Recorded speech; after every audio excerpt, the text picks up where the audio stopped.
اللہ لا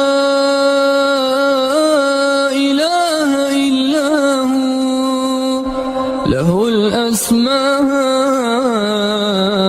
الحسنى۔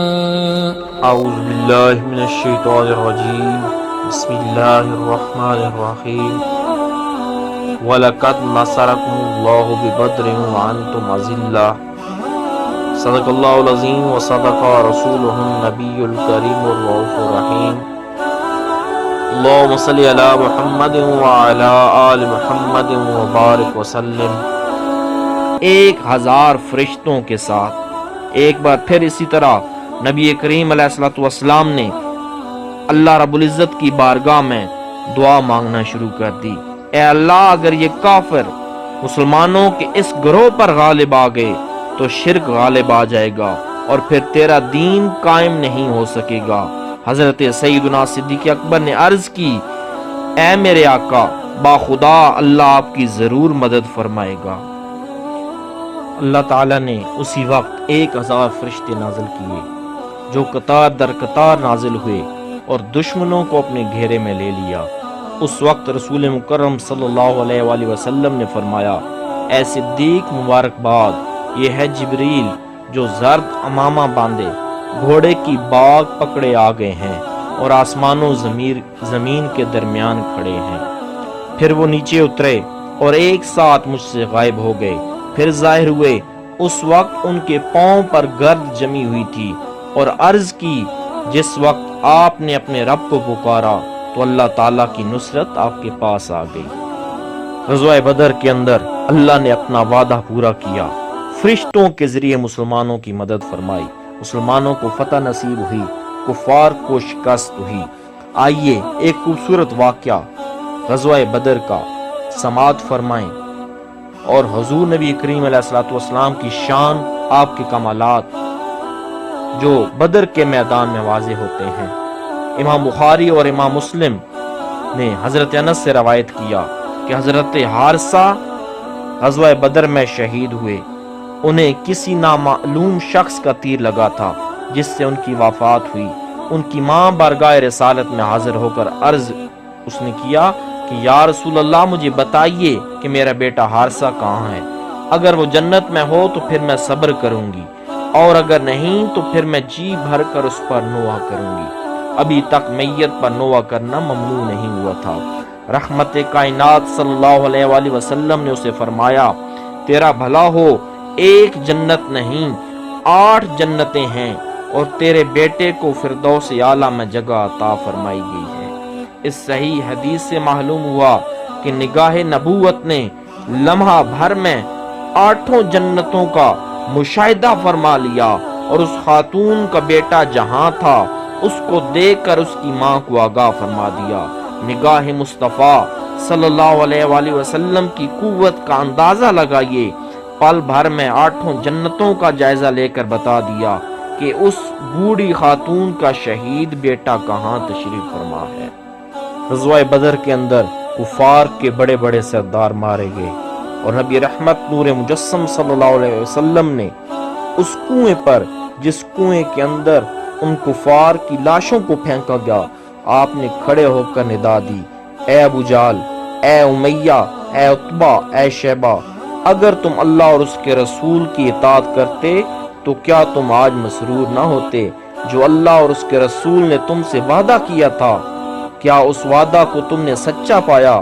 میرے ساتھ تو میرے رب نے جو وعدہ کیا تھا میں نے اسے سچا پایا۔ پھر فرمایا، اپنے نبی کے تم بہت برے رشتہ دار تھے، تم نے میری تکذیب کی اور لوگوں نے میری تصدیق کی، تم نے مجھے اپنے گھر سے نکالا اور لوگوں نے مجھے پناہ دی، تم نے میرے ساتھ جنگ کی اور لوگوں نے میری مدد کی۔ حضرت عمر رضی اللہ عنہ نے عرض کی، یا رسول اللہ، انہیں مرے ہوئے 3 دن گزر گئے ہیں، آپ آج انہیں ندا فرما رہے ہیں، بے روح جسم کیسے گفتگو کر سکتے ہیں؟ نبی رحمت صلی اللہ علیہ وآلہ وسلم نے فرمایا، جو میں کہہ رہا ہوں تم ان سے زیادہ نہیں سن رہے، اب وہ سن رہے ہیں جو میں کہہ رہا ہوں، لیکن وہ جواب دینے کی قوت سے محروم ہے۔ اس روایت سے ثابت ہوتا ہے کہ اگر کفار مکہ اپنی قبروں میں سنتے ہیں تو مسلمان بھی بعد از وفات بدرجہ اولا سنتے ہیں۔ اس فتح مبین کے اثرات کیا مرتب ہوئے کہ جزیرہ عرب کے باشندوں کی اکثریت بتوں کی خدائی پر صمیم قلب سے یقین رکھتی تھی۔ انہیں بار بار قرآنی آیات سنائی گئیں۔ حضور نے انہیں بڑے حقیقت افروز معجزات بھی دکھائے، لیکن ان لوگوں کو ذرا اثر نہ ہوا۔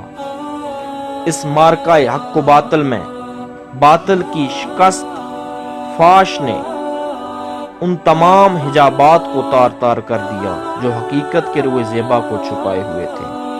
مسلمانوں کی اس میدان کارزار میں اس فتح سے اللہ کا کلمہ بلند ہوا اور کفر کا جھنڈا سرنگوں ہوا، اور یہ بہت اہم نتیجہ تھا جو اس جنگ سے رونما ہوا۔ اور دوسرا نتیجہ جو اس جنگ سے آشکارا ہوا وہ یہ تھا کہ پہلے کفار مسلمانوں کو کمزور سمجھتے تھے، بے سہارا سمجھتے تھے، انہیں غلط فہمی تھی کہ وہ جب چاہیں گے انہیں ختم کر دیں گے، لیکن اب انہوں نے ان سے ٹکر لے کر دیکھ لیا تھا کہ یہ ریت کے ٹیلے نہیں بلکہ سنگ خوار چٹانیں ہیں اور فولاد کے پہاڑ ہیں، اور ان کا مقابلہ کرنا اور ان کو شکست دینا آسان بات نہیں۔ اللہ تعالیٰ ارشاد فرماتے ہیں، اور یاد کرو جب تم تھوڑے تھے، کمزور اور بے بس سمجھے جاتے تھے، ملک میں اس وقت ڈرتے رہتے تھے کہ کہیں اچک نہ لے جائیں لوگ، پھر اللہ نے پناہ دی تمہیں اور طاقت بخشی تمہیں اپنی نصرت سے، اور عطا کی تمہیں پاکیزہ چیزیں تاکہ تم شکر گزار ہو جاؤ۔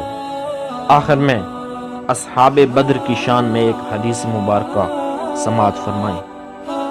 حضرت رفاع بن ابی رافع جو کہ اہل بدر صحابہ میں سے ہیں فرماتے ہیں کہ حضرت جبرائیل علیہ السلام نے حضور نبی کریم علیہ السلام کی بارگاہ میں حاضر ہو کر دریافت کیا کہ یا رسول اللہ، آپ غزوہ بدر میں شرکت کرنے والے صحابہ کو کیسا سمجھتے ہیں؟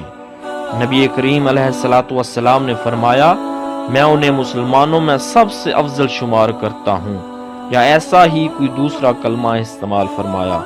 حضرت جبریل امین نے عرض کیا، غزوہ بدر میں شمولیت کرنے والے فرشتے بھی دوسرے فرشتوں میں اسی طرح ہیں، یعنی جو صحابہ اور جو فرشتے غزوہ بدر میں شریک ہوئے وہ تمام صحابہ سے وہ صحابہ افضل ہیں، اور تمام فرشتوں سے وہ فرشتے افضل ہیں۔